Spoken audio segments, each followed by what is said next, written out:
Assalamualaikum warahmatullahi wabarakatuh. Di sini saya Indah Nurahayu akan menjelaskan mengenai beberapa hal tentang manajemen berbasis sekolah.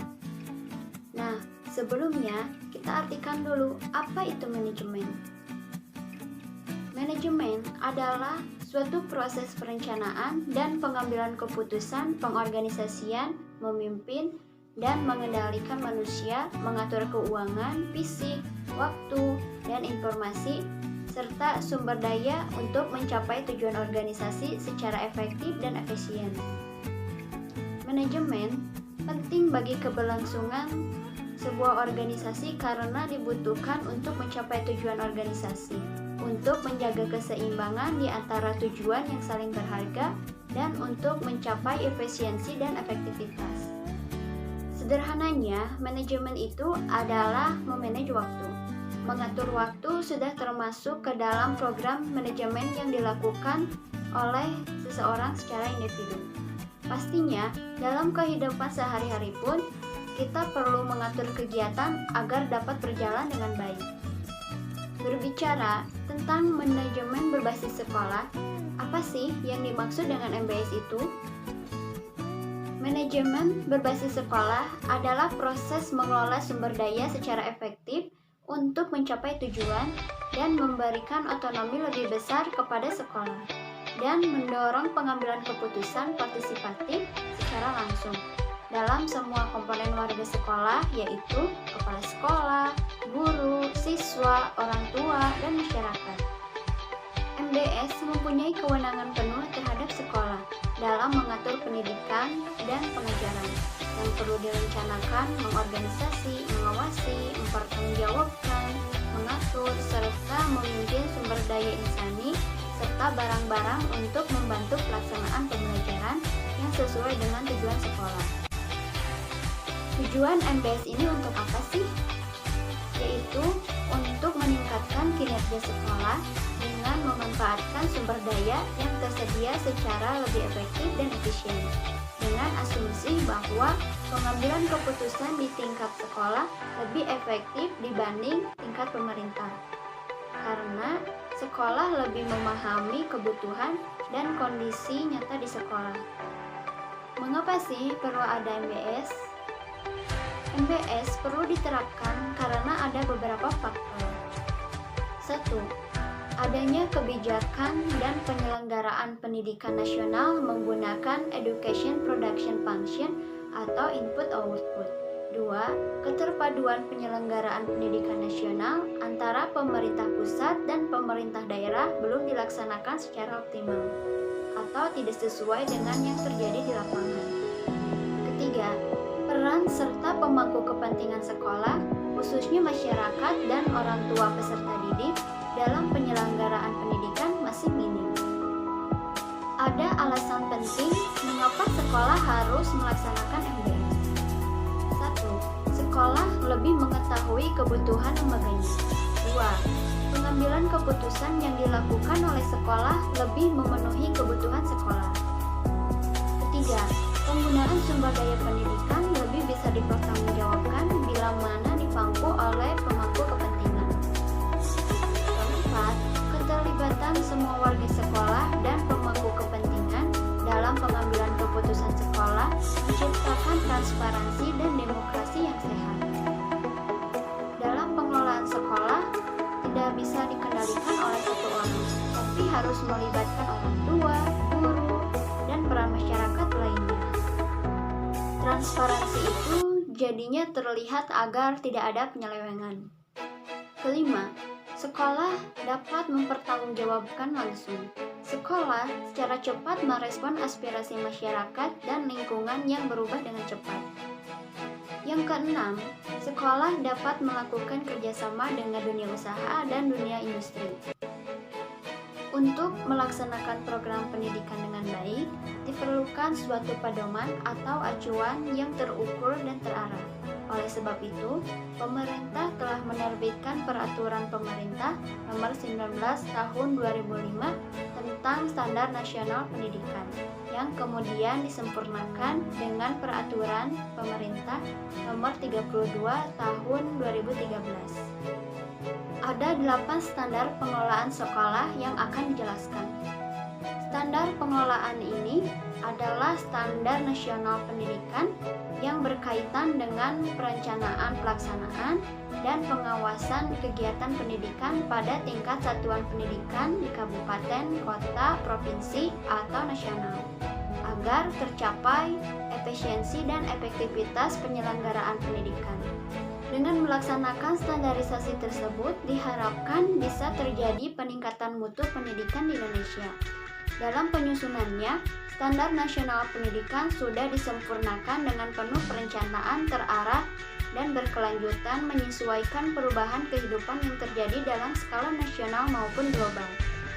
Adapun standar nasional pendidikan yang dimaksud terbagi dalam 8 hal, yaitu 1. Ada standar isi. Standar isi merupakan komponen materi dan tingkat kompetensi dalam rangka mencapai kompetensi lulusan pada jenjang pendidikan dan jenis pendidikan tertentu. Standar isi tersebut memuat kerangka dasar dan struktur kurikulum, beban belajar, dan juga kalender akademik. 2. Standar proses. Standar kedua berkaitan dengan pelaksanaan pembelajaran di masing-masing satuan pendidikan. Pelaksanaan dan pencapaian standar proses diselenggarakan secara interaktif, inspiratif, menyenangkan, partisipatif dengan berdasarkan pada standar kompetensi lulusan. Ketiga, standar kompetensi lulusan atau SKL merupakan kriteria atau kualifikasi yang menyangkut kemampuan lulusan yang terbagi atas kemampuan sikap, pengetahuan, dan keterampilan.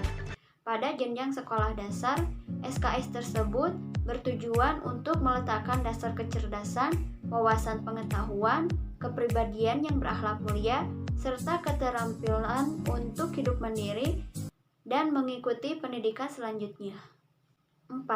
Standar pendidik dan tenaga kependidikan. Standar nasional lainnya di bidang pendidikan berkaitan dengan para pendidik dan ketenaga kependidikan. Standar pendidikan dan tenaga kependidikan merupakan kriteria pendidikan prajabatan dan kelayakan fisik dan mental, serta pendidikan dalam jabatan. 5.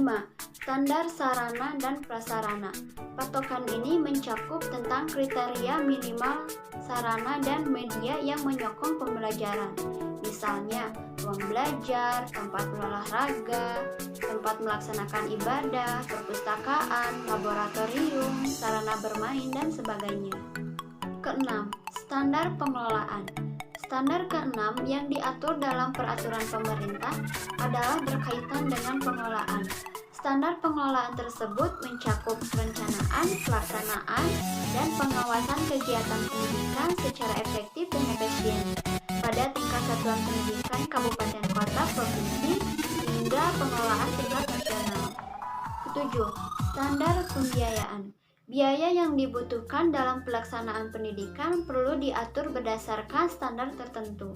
Standar pembiayaan merupakan aturan yang merinci komponen dan besarnya biaya operasi satuan pendidikan yang berlaku dalam waktu kurun 1 tahun. Standar biaya tersebut terbagi menjadi biaya investasi, biaya operasi, dan biaya personal. 8. Standar penilaian pendidikan.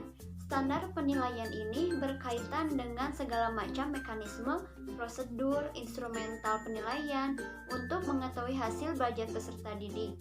Pada jenjang pendidikan dasar dan menengah, penilaian pendidikan terdiri dari penilaian pendidikan hasil belajar oleh pendidik, penilaian hasil belajar oleh satuan pendidik atau sekolah, dan penilaian hasil belajar oleh pemerintah.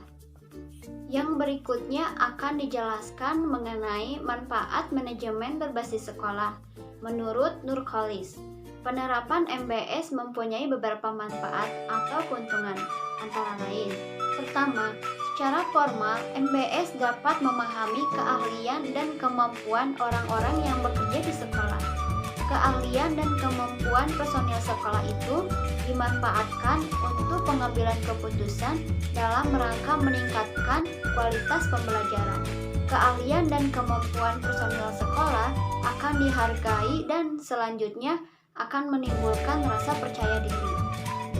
Kedua, meningkatkan moral guru.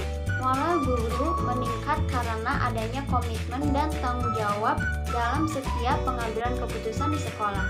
Keadaan ini diharapkan dapat mendorong guru untuk mendukung dengan sepenuh tenaga dalam mencapai tujuan dan tidak berusaha untuk menghalang-halangi pencapaian tujuan tersebut. Ketiga, keputusan yang diambil sekolah memiliki akuntabilitas. Hal ini terjadi karena konstituen sekolah memiliki andil yang cukup dalam setiap pengambilan keputusan. Akhirnya, mereka dapat menerima konsekuensi atas keputusan yang diambil dan memiliki komitmen untuk mencapai tujuan yang ditetapkan bersama. Keempat, menyesuaikan sumber keuangan terhadap tujuan instruksional yang dikembangkan sekolah. Keputusan yang diambil pada tingkat sekolah akan lebih rasional karena mereka tahu kekuatannya sendiri, terutama pada kekuatan keuangannya. Kelima, mendorong munculnya pemimpin baru di sekolah. Pengambilan keputusan di sekolah tidak akan berjalan dengan baik tanpa adanya peran seorang pemimpin. Dalam MBS, pemimpin akan muncul dengan sendirinya tanpa menunggu penunjukan dari birokrasi pendidikan. Keenam, meningkatkan kualitas, kuantitas, dan fleksibilitas komunikasi setiap komunitas sekolah dalam rangka mencapai kebutuhan sekolah. Kebersamaan dalam setiap pemecahan masalah di sekolah telah memperlancar alur komunikasi di antara warga sekolah. Mungkin hanya itu yang bisa dapat saya sampaikan mengenai manajemen berbasis sekolah. Kurang lebihnya mohon dimaafkan. Saya ucapkan terima kasih. Wassalamualaikum warahmatullahi wabarakatuh.